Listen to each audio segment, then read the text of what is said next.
Ha causado mucha controversia y ha llamado la atención el fallecimiento de este efectivo policial, Percy Pineda Toscano, que tenía como labor el resguardo del edificio que se ubica en el Jirón Azángaro y que corresponde al Congreso de la República, y donde se ubica también la oficina del denunciado y suspendido congresista Freddy Díaz, acusado de violación sexual. Él era pues un testigo importante en este caso y estaba citado a brindar su declaración a la Fiscalía para conocer más detalles sobre lo que habría ocurrido la noche del 26 de julio, día en que presuntamente el congresista Freddy Díaz habría cometido este delito.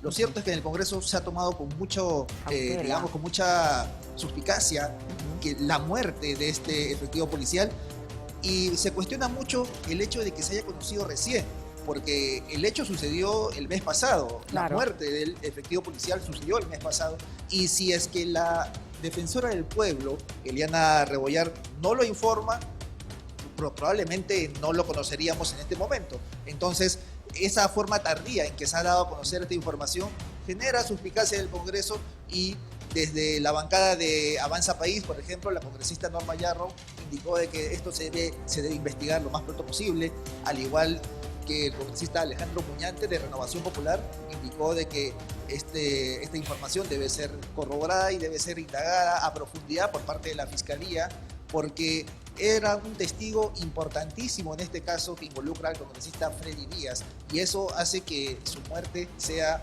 muy sospechosa, al menos para los congresistas que mencionamos. Entonces ya se está haciendo un pedido para que se investigue esto rápidamente, pues involucra a un congresista y también una denuncia muy grave como lo es una presunta violación sexual. Álvaro, también ayer hubo cambios en el gabinete ministerial, nuevos cambios, ya hay un total de 69 ministros, es lo que llevamos de gestión del presidente Pedro Castillo.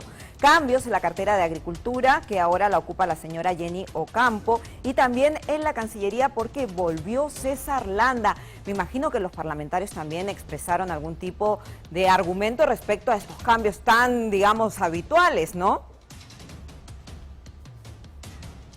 Digamos que el consenso en el Congreso es esta idea de que nadie quiere ser parte del gobierno de Pedro Castillo. Lo dijo el congresista Alejandro Muñante. Él señaló de que no tiene opciones el presidente Pedro Castillo para nombrar a funcionarios de primer nivel, y hay algunos personajes que sí tienen el interés de ser parte del gobierno de Pedro Castillo y que cada vez ellos son menos. Es decir, el círculo del presidente Castillo está, digamos, achicándose, está cada vez más, es mínimo. Vemos el caso del señor César Landa, un prestigioso jurista, expresidente del Tribunal Constitucional, pero que ya ha sido ministro de Relaciones Exteriores, fue cesado y luego vuelve. Entonces eso genera pues un poco de suspicacia, porque al parecer no hay cuadros que quieran respaldar al presidente Pedro Castillo.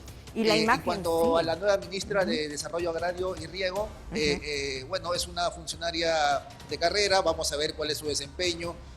Hay expectativa, sobre todo en este momento donde hay una grave crisis en el sector de agricultura, y vamos a ver cómo se desarrolla su trabajo. Lo cierto es que el ministro Jainer Alvarado de Transportes y Comunicaciones sigue firme en su puesto, aunque ya hay una moción de censura en su contra, y en los próximos días se podría ya, digamos, debatir en concreto esa moción. Claro, tienen grandes desafíos, por ejemplo, la cartera de Agricultura, la compra de urea que están exigiendo los agricultores, que es necesaria, y también en cuanto a la Cancillería, ¿no? Dar una buena imagen en el extranjero, sobre todo a los inversores que tienen intereses aquí en el Perú.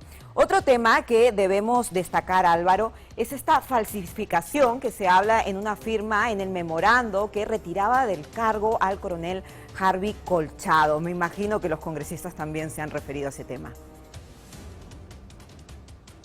Así es. El señor Luis Erasmo Sánchez Lira, coronel de la Policía Nacional y director de la Dirección de Contrainteligencia del Ministerio del Interior, es quien supuestamente firma el memorándum donde se cesa al coronel Harvey Colchado.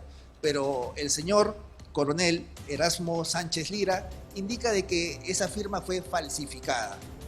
Lo cierto es que como consecuencia de esto, el director de inteligencia del Ministerio del Interior, el señor Whitman Ríos, también ha sido apartado del cargo, ya que el ministro del Interior, Willy Huerta, no estaba enterado de estos estos cambios y estas modificaciones según la versión del señor Huerta. Ajá. En el Congreso la opinión que hay es que se debe dar explicaciones sobre esto, pero resulta muy difícil de creer para algunos parlamentarios, como Alejandro Muñante, como Luis Aragón, como Norma Yarro. Resulta difícil de creer el hecho de que el ministro del Interior, Willy Huerta, no estaba enterado de estos cambios, que no estaba enterado de estos documentos, pero lo cierto es que se ha pedido ya a la comisión, o mejor dicho, se va a pedir a la Fiscalía y a la Comisión de Fiscalización que investigue el caso concreto de la supuesta firma falsa del director de contrainteligencia del Ministerio del Interior, que es quien firma este documento, este memorándum, donde se informa que el coronel Harvey Colchado ya no es más el director de la División de Búsqueda de Personas de la DIGIMIN. Entonces, así es, Álvaro. Vamos a ver si en los próximos días hay acciones concretas desde el Parlamento. Claro, porque recordemos que también la fiscal Marita Barrero del equipo especial indicó que eso sería ilegal, entonces tal vez las repercusiones que podría haber tenido esta decisión han hecho que cambien, ¿no? Las versiones son especulaciones, sin embargo, pero de todas formas genera bastantes dudas. Y otra cosa que debemos analizar es el incremento en el patrimonio de congresistas, que incluso en algunos casos supera el 500%. Por ejemplo, en particular con Guido Bellido.